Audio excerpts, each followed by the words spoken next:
Assalamualaikum warahmatullahi wabarakatuh.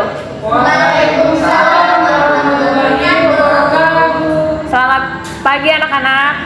Pagi. Udah pada sarapan belum nih? Dah. Alhamdulillah kalau gitu berarti udah siap ya buat pelajaran ibu. Nah, hari ini maaf ya ibu, waktu kemarin tidak bisa mengajar secara langsung, jadi harus secara daring. Nah, ini pertemuan pertama kali kita secara luring gitu. Sebelumnya ibu mau absen dulu nih, sebentar ya ibu bawa dulu kertasnya.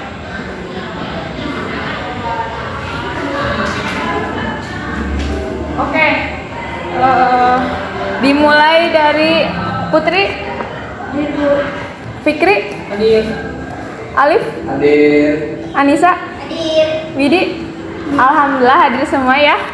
Nah, berarti ini pertemuan pertama kali kita ya.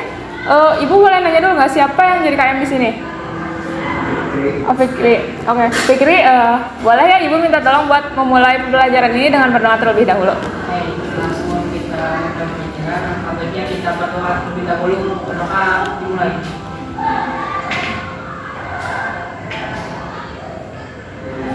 Berdoa selesai. Alhamdulillah, terima kasih ya Fikri sudah memimpin. Kemarin juga ibu maaf banget lupa langsung ke pembelajaran, nggak menjelaskan kontrak belajar terlebih dahulu. Nah, peraturannya seperti yang kalian ketahui kemarin, kalau offline ibu tuh harus on cam terus ya. Nah, kalau luring ya beda sedikit sih. Kalau luring itu kita harus di kelas ibu ini harus disiplin waktu. Ibu kasih toleransi keterlambatan 15 menit. Setelah itu silahkan menunggu saja di luar. Yang kedua, menjaga sikap.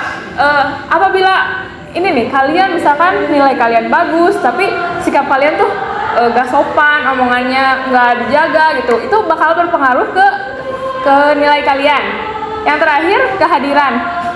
Nah, di sini ibu minta kejujurannya ya. Kalau misalkan kalian ada yang sakit, atau yang izin, boleh kirimin surat dulu ke ibu biar memastikan kalau itu tuh kalian benar-benar ya tidak bisa hadir. Gimana? Ada yang keberatan dengan peraturannya? Alhamdulillah berarti semuanya setuju ya. Oke. Nah, hari ini kita akan belajar tentang prinsip-prinsip desain di mata pelajaran desain komunikasi visual. Kenapa sih kita harus belajar prinsip-prinsip desain? Yang pertama kita ini harus kenapa kalian harus belajar ini? Yaitu yang pertama, agar kalian bisa paham prinsip-prinsip dalam merancang desain itu. Yang kedua, diharapkan kalian dapat menjelaskan prinsip-prinsip dalam merancang desain yang akan disebutkan nanti. Ada 9 prinsip. Yang ketiga, kalian diharapkan dapat mengaplikasikan prinsip dalam pengembangan rancangan produk desain komunikasi visual. Atau nanti ibu bakal spoiler ya, di depan bakal ada tugas untuk membuat poster. Jadi sehabis pelajaran ini kalian akan menerapkan secara langsung dalam poster. Nah, sebelum belajar nih, kalian ada yang sering lihat iklan promosi gak? Kayak gini nih contohnya. Menurut kalian gimana nih desainnya? Ada yang menarik lah atau ada yang gimana gitu? Coklat bu, Itu tuh ya menarik banget berarti ya. Nah, kalau yang ini gimana? Udah pasti sering lihat? Boleh dong ibu minta pendapatnya. Menurut apa yang bikin menarik dalam poster ini? Satu orang aja, silakan. Fikri, boleh? mungkin kalau dari itu dari itunya, dari warnanya gitu. Jadi pengen lapar, pengen makan. Betul. Kalau menurut Fikri, komposisinya bagus gak nih? Kayak letak makanannya, letak tulisannya. Ya bagus kok, kayak Coca-Cola tuh, jadi kayak seimbang gitu sama proyek.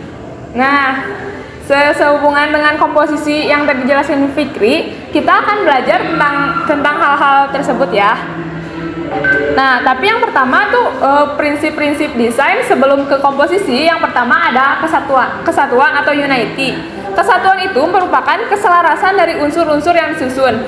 Desain bisa dikatakan menyatu apabila secara keseluruhan tampak harmonis. Nih, menurut kalian dari gambar tersebut, kenapa sih bisa disebut kesatuan atau unity? Oke, Alif, gimana? Dari warnanya Bu, pink. Sama gitu ya semuanya ya? Ya, betul sekali. Nah, yang dikatakan Alif itu benar ya.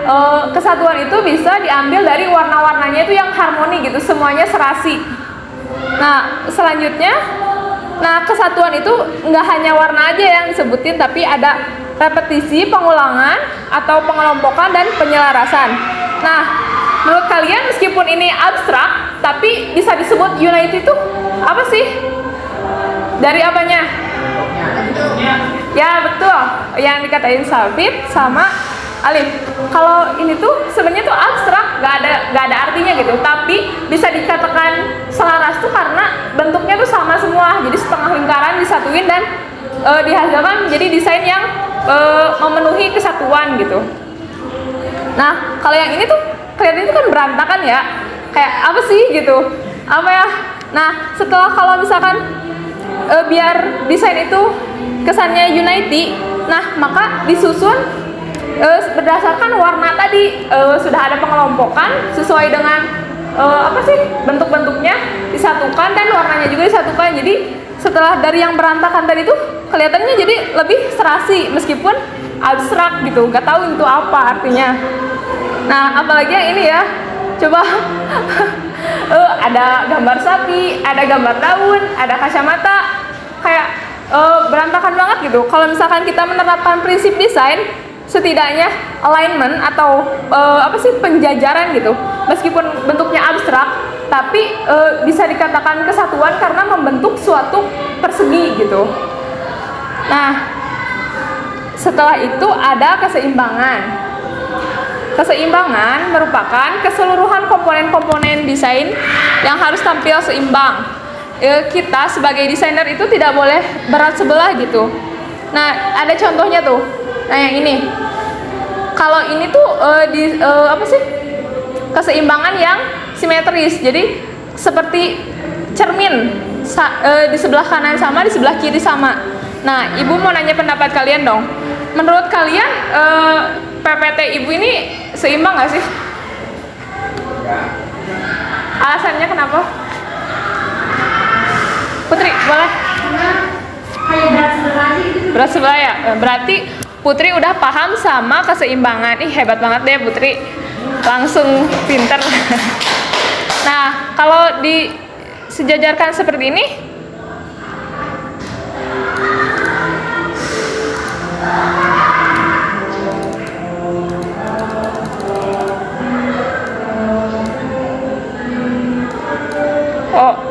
di sini aja deh. Nah, kalau di sini tuh udah lebih seimbang ya. Jadi nggak kayak tadi gitu. Di tulisannya sebelah sana semua, gambarnya sebelah sini.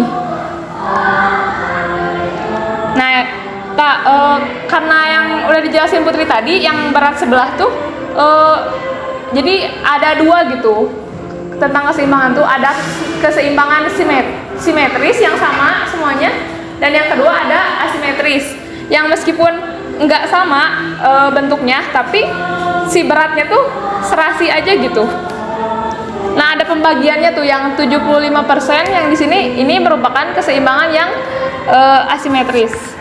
Nah, ini yang udah dibilang tadi sama Fikri ya, ada tentang komposisi. Nah, apa sih komposisi itu? Komposisi ini merupakan sesuatu yang disusun secara serasi dengan berlandaskan prinsip-prinsip desain sehingga tercapai kesatuan antara unsur-unsur desain. Sebelum lanjut ke yang selanjutnya, ada yang mau ditanyain dulu nggak? Berarti masih paham ya? Oke, kalau gitu Ibu lanjutin. Selanjutnya ada proporsi. Proporsi itu merupakan perbandingan ukuran antara elemen satu dengan elemen yang lain. Yaitu ada tentang besar kecil, luas sempit, panjang pendek. Nah, kalau misalkan yang gambar di sebelah ini tuh, proporsinya tuh sesuai dengan aslinya gitu. Ada pohon yang lebih besar daripada rumah karena memang aslinya itu seperti itu. Tetapi kalau di seni itu tidak harus sesuai aslinya. Nah, seperti ini. Anak yang gambarnya lebih besar daripada rumah-rumah. Mau minta pendapatnya Anissa dong. Menurut kamu apa sih yang ditonjolkan dalam kedua poster ini? Yang satu orangnya, yang satu tangannya. Nah, yang jadi si pembuat poster itu kayak lebih pengen menonjolkan anak-anak itu lebih besar gitu. Ada pesan tersembunyi dari situ. Nah, yang selanjutnya tuh tangannya ya. Nah, tangannya tuh kayak seolah-olah pesawat itu ada dalam genggaman si tangannya. Nah, selanjutnya adalah materi tentang ritme. Ritme merupakan pola yang dibuat secara berulang dan bervariasi. Seperti gambar di sini. Jadi seperti ada kalau ritme tuh kayak irama. Kalau nyanyi itu kan ada gitunya gini. Nah, kayak gini. Padahal itu adalah gambar tapi disebutnya dengan ritme. Nah, empasis. Sebelum Ibu jelasin nih, ada yang udah ngerti gak dari gambar? Empasis itu apa? Widi? Jadi kayak objek yang nonjolin. Ya, jadi kalau ininya mah sama kayak gitu, kayak di fotografi point of interest atau hal yang mau ditonjolin, bener kata Widi tadi. Nah, dari sekian banyaknya toto warna hitam, tapi ada satu yang menonjol warna merah. Nah, simpelnya gitu. Tapi ketika diterapkan di desain, nah seperti ini, kan ini gelap semua nih. Si pembuat poster tuh ingin apa sih? Ada yang menonjol gitu. Makanya dia membuat si warna tulisan restorannya tuh menjadi warna kuning. Karena yang ingin ditonjolkannya tuh ya si ini, atau yang bisa disebut empasisnya tuh tulisan yang warna kuning ini. Tuh. Ngerti tentang empasis? Oke. Nah, meskipun apa ya, kalau desain tuh harus segala dimasukin gitu, tapi tetap kita juga harus berprinsip pada kesederhanaan. Kalau misalkan segala ditempelin tuh kayak pusing gitu, nggak tahu mau yang ditonjolinnya tuh apa. Makanya kesederhanaan itu juga penting dalam prinsip desain. Nah, selanjutnya adalah kejelasan. Kejelasan mempengaruhi penafsiran si yang audiens gitu akan sebuah karya. Jadi kalian kalau misalkan membuat karya, apalagi kalau misalkan karyanya untuk produk atau untuk iklan, jangan sampai membuat ambigu gitu. Kayak ini tuh sebenarnya tuh ngeiklanin apa gitu. Jadi harus jelas, prinsip kejelasannya itu harus selalu diterapkan. Nah, yang terakhir adalah ruang atau space. Space yang di sini adalah area kosong gitu. Kalau misalkan kalian desain semuanya penuh banget, kayak ini nih semuanya gitu, nggak ada space kosong gitu, kayak sesek gitu. Kita yang sebagai yang ngelihatnya juga sesek. Makanya space kosong itu juga penting. Kayak di sini nih, ini Ibu kan nggak semuanya di kotaknya tuh nggak di fullin. Nah, itu ada yang space kosongnya tuh yang ini tuh, yang ini. Nah, ini. Nah, sebelum Ibu ke tugas nih, mau dikasih tugas gak? Gampang kok. Sebelum ke tugas, Ibu mau minta 2 orang deh buat jelasin ada apa aja sih di prinsip-prinsip desain itu. Boleh acungin tangannya? Boleh, Bu. Oke, boleh Anissa.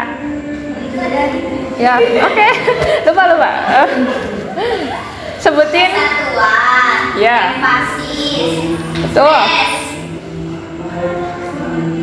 ya balance, keseimbangan, kesederhanaan. Ya, betul. Apa? Udah hafal 5 juga udah bagus. Ada yang mau lanjutin? 1 orang lagi? Oke, kalau gitu tugasnya gampang kok. Kalian desain di gambar pakai manual di kertas aja tentang poster apa yang mau kalian bikin gitu, kayak coret-coretnya aja.